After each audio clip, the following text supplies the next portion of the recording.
काल विधानभवनामध्ये झालेला राडा आपण सगळ्यांनीच पाहिला। भाजपचे आमदार गोपीचंद पडळकर आणि एनसीपी शरद पवार पक्षाचे आमदार जितेंद्र आव्हाड या दोन्ही आमदारांचे कार्यकर्ते विधानभवनाच्या लॉबीमध्येच एकमेकांना भिडले।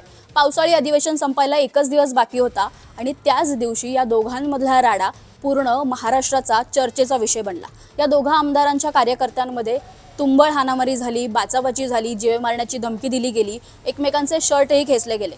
आता या घटनेनंतर त्यांच्यावरती कारवाईची मागणी झालेली आहे। त्यावरती काय कारवाई होते पाहणं महत्त्वाचं आहे। आता हा राडा झाला ते ठिकाण होतं विधान भवन, जिथे कायदे बनवले जातात, जिथे आपण निवडून दिलेले आमदार तिथे असतात आणि ते आपल्यासाठी काम करत असतात। पण याच ठिकाणी ही हाणामारी होणं ही लज्जास्पद गोष्ट आहे।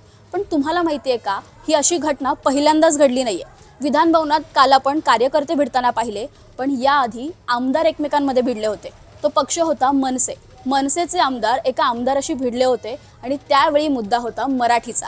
नेमकं त्यावेळी काय घडलं होतं, कोणत्या वर्षी ही घटना घडली होती, हेच या व्हिडिओच्या माध्यमातून आपण पाहणार आहोत। त्यामुळे हा व्हिडिओ शेवटपर्यंत पहा। आता आपल्याला थोडं इतिहासात जावं लागेल। 16 वर्ष मागे 2009 मध्ये विधानसभेच्या कामकाजाच्या पहिल्याच दिवशी सगळ्या आमदारांचा शपथविधी होता।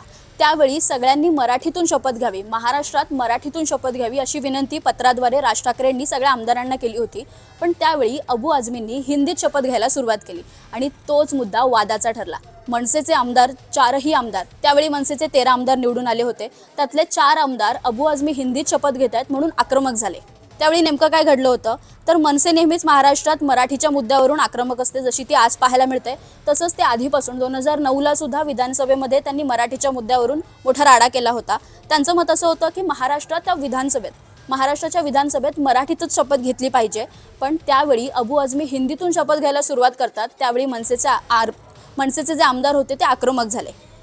अबू आझमी यांनी हिंदीत शपथ घेण्यास सुरुवात केली तेव्हा मनसेचे आमदार त्यावेळी राम कदम, आता जे भाजपमध्ये आहेत त्यावेळी राम कदम मनसेत होते, बाळा नांदगावकर आणि शिशिर शिंदे यांनी त्यांना धक्काबुक्की केली, माईक खेचला आणि मंचावरून खाली ढकलण्याचा प्रयत्न केला। का तर ते हिंदीतून शपथ घेत होते। त्यांना विनंती केली गेली होती की महाराष्ट्रात मराठीतून शपथ घ्यायची। पण मग त्या सगळ्या घटनेमुळे अबू आझमींनी काही ऐकलं नाही, पण त्या सगळ्या घटनेमुळे सभागृहात गोंधळ निर्माण झाला। कामकाळ काही काळासाठी तहकूब करण्यात आलं। विधानसभा अध्यक्षांनी मनसेच्या ज्या आमदारांनी हा राडा घातला त्यांना 1 वर्षासाठी निलंबित देखील केलं। आता या घटनेमध्ये महाराष्ट्रात ही घटना पहिल्यांदाच घडली होती, त्यामुळे या घटनेचे संपूर्ण देशभरात पडसाद उमटले आणि सगळीकडून आक्रोश व्यक्त व्हायला लागला, सगळीकडून टीका व्हायला लागली। त्यावेळी अबू आझमींचं असं म्हणणं होतं की मी हिंदीतून शपथ घेऊ शकतो, कारण मला कोणत्याही भाषेत शपथ घेण्याचा अधिकार दिला गेलेला आहे।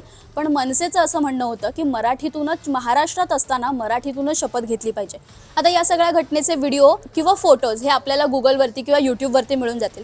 नेमकं काय घडलं होतं, तर विधिमंडळात जिथे आमदार शपथ घेतात त्या ठिकाणी अबू आझमी पोहोचले होते। अबू आझमींनी जेव्हा हिंदीतून शपथ घ्यायला सुरुवात केली तेव्हा मनसेचे काही आमदार पुढे आले, सरसावले। त्यांनी अबू आझमींकडे जाण्याचा प्रयत्न केला आणि घोषणाबाजी सुरू केली की मराठीत शपथ घेतली पाहिजे। पण अबू आझमी काही ऐकत नव्हते, त्यामुळे ते आणखी पुढे गेले, पटलावरती जाण्याचा प्रयत्न केला आणि त्यांनी शपथ घेतात ते रोखण्याचा प्रयत्न केला।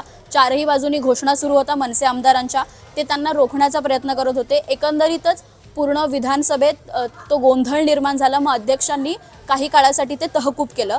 आता या महाराष्ट्रातल्या 2 घटना आहेत। एक काल घडलेली घटना जिथे कार्यकर्ते एकमेकांना भिडले, पण तिथे कारण होतं पर्सनल वाद, आणि दुसरीकडे 2009चा मुद्दा जिथे मनसे मराठी भाषेवरून आमदाराच्या शपथविधीला विरोध केला आणि मराठी प्रेम म्हणून त्यांनी त्या शपथविधी रोखण्याचा प्रयत्न केला आणि तिथे गोंधळ झाला। दोन्ही घटनांचं ठिकाण एकच होतं, पण दोन्ही ज्या घटना घडल्या त्याचे मुद्दे वेगवेगळे होते। एकीकडे मनसे मराठीच्या मुद्द्यावरून विरोध करत होती आणि दुसरीकडे कार्यकर्ते पर्सनल लेवलला भांडत होते। आता या सगळ्या घटना घडतायत, पण त्यातून एक प्रश्न असा निर्माण होतोय की हे ते विधिमंडळ आहे, हे ते विधानसभा आहे, तिथे आपण निवडून दिलेले आमदार आहेत, ते तिथे जाऊन काम करतात, आपल्या सोयी सुविधांसाठी, आपल्यासाठी काम करतात।